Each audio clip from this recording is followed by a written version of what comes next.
வணக்கம் நண்பர்களே. உங்களோட உடல்நலம் எங்களுக்கு ரொம்பவே முக்கியம். 60 வயசுக்கு பிறகு நிறைய பேருக்கு வரக்கூடிய ஒரு பெரிய பிரச்சனை என்ன தெரியுமா? நடக்கும்போது கால்கள் நடுங்குறது, ரொம்ப நேரம் நிக்க முடியாம இருக்கிறது, மாடிப்படி ஏறும்போது மூச்சு வாங்குறது, சில சமயம் பேலன்ஸ் இல்லாம கீழே விழுறது, இது எல்லாம் தான். 60 வயசு வந்ததும் இந்த பிரச்சனைக்கு எல்லாம் வயசு தான் காரணம்னு நிறைய பேர் நினைக்கிறாங்க. ஆனா உண்மை என்ன தெரியுமா? நம்ம உடம்புல கால்களோட தசைகள் பலவீனமாகுறதும், எலும்புகள் மெலியறதும் தான் இந்த பிரச்சனைகளுக்கு முக்கியமான காரணம். அதிலும் முக்கியமா நாம தினமும் சாப்பிடுற ஃபுட்ல சில முக்கியமான சத்துக்கள் இல்லாதனால தான் இந்த பிரச்சனைகள்லாம் அதிகமாகுது. ஆனா நல்ல செய்தி என்ன தெரியுமா?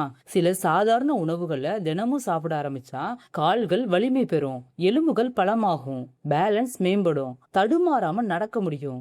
அதோட இந்த பிரச்சனைக்கு கூடவே ஈஸியான லெக் எக்ஸசைஸும் செஞ்சா 60 வயசுல கூட 30 வயசு மாதிரி உங்களால சுறுசுறுப்பா இருக்க முடியும். இன்னைக்கு வீடியோல 60 வயதுக்கு பிறகு கட்டாயம் சாப்பிட வேண்டிய 4 முக்கியமான உணவுகள் பத்தியும், கால்களுக்கு வலிமை தரக்கூடிய எக்ஸசைஸ் பத்தியும் தெளிவா தெரிஞ்சுக்க போறோம். ஒரு வீடியோ உங்க ஹெல்த்தையே சேஞ்ச் பண்ணலாம். அதனால இந்த வீடியோவை கடைசி வரைக்கும் ஸ்கிப் பண்ணாம பாருங்க.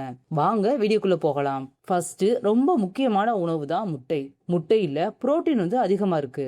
இந்த புரோட்டீன் தான் நம்ம உடல்ல தசைகளை பலமா வச்சிருக்க உதவி பண்ணும். வயது அதிகமாகும் போது உடம்புல மசில் மாஸ் குறைய ஆரம்பிக்கும். இதனால கால்கள்ல பலவீனம், நடக்கும்போது சோர்வு, படிக்கட்டு ஏற சிரமம் மாதிரியான பிரச்சனைகள்லாம் வரும். தினமும் 1-2 முட்டை சாப்பிட்டா கால் தசைகள் பலமாகும், உடல் சக்தி அதிகரிக்கும், நடக்கும்போது சோர்வு குறையும். ரெண்டாவதா முக்கியமான உணவுனா அது பாதாம் தான். பாதாம்ல கால்சியம், மெக்னீசியம், ஹெல்தி ஃபேட்ஸ் மாதிரியான சத்துக்கள் அதிகமா இருக்கு.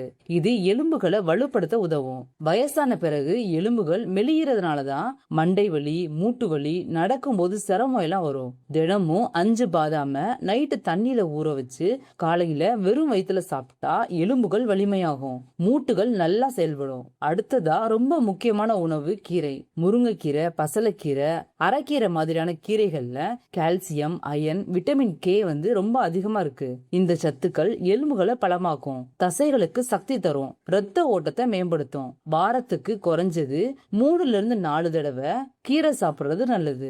அடுத்த முக்கியமான உணவு பால். பால்ல கால்சியம், விட்டமின் டி, புரோட்டீன் அதிகமா இருக்கு.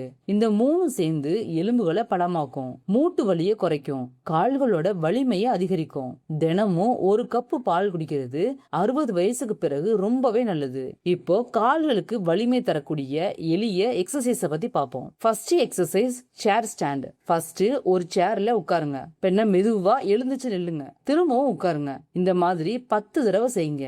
இந்த எக்ஸசைஸ் செஞ்சா தை மசில் ஸ்ட்ராங் ஆகும், நீ ஸ்ட்ரென்த் அதிகரிக்கும். அடுத்ததா ரெண்டாவது எக்ஸசைஸ் ஹீல் ரைஸ். ஃபர்ஸ்ட் நிமிர்ந்து நில்லுங்க, பின்ன மெதுவா கால் பாதத்தை தூக்கி கால் விரல்கள் மேல நில்லுங்க. பிறகு திரும்பவும் கீழே பாதத்தை வச்சு நார்மலா நில்லுங்க. இந்த மாதிரி 15 தடவை செய்யுங்க. இதனால கால்களோட பேலன்ஸ் மேம்படும், காஃப் மசில்ஸ் பலமாகும். அடுத்ததா மூணாவது எக்ஸசைஸ் வாக்கிங். ரொம்ப ஈஸியான எக்ஸசைஸ் தான் வாக்கிங். தினமும் குறைஞ்சது 20-30 நிமிஷம் நடக்கிறதுக்கு ட்ரை பண்ணுங்க. இதனால கால்களோட வலிமை அதிகமாகும், ரத்த ஓட்டம் நல்லபடியா இருக்கும், உடல் ஃபுல்லா ஆரோக்கியமா இருக்கும். அடுத்ததா நாம கவனிக்க வேண்டிய முக்கியமான விஷயங்களை பத்தி பார்ப்போம். 60 வயசுக்கு பிறகு நல்ல உணவு, உடற்பயிற்சி, போதுமான தூக்கம், இந்த 3மே ரொம்பவே முக்கியம். இந்த பழக்கங்களை தினமும் கடைபிடிச்சா 60 வயசு ஆனாலும் தடுமாறாம நடக்க முடியும், கால்கள் வலிமையா இருக்கும், ஆரோக்கியமா நீங்க வாழவும் முடியும். உங்க ஆதரவு எங்களுக்கு ரொம்பவே முக்கியம். நீங்க இல்லாம இந்த சேனல் இல்ல. இந்த வீடியோ உங்களுக்கு பிடிச்சிருந்தா லைக் பண்ணுங்க, ஷேர் பண்ணுங்க,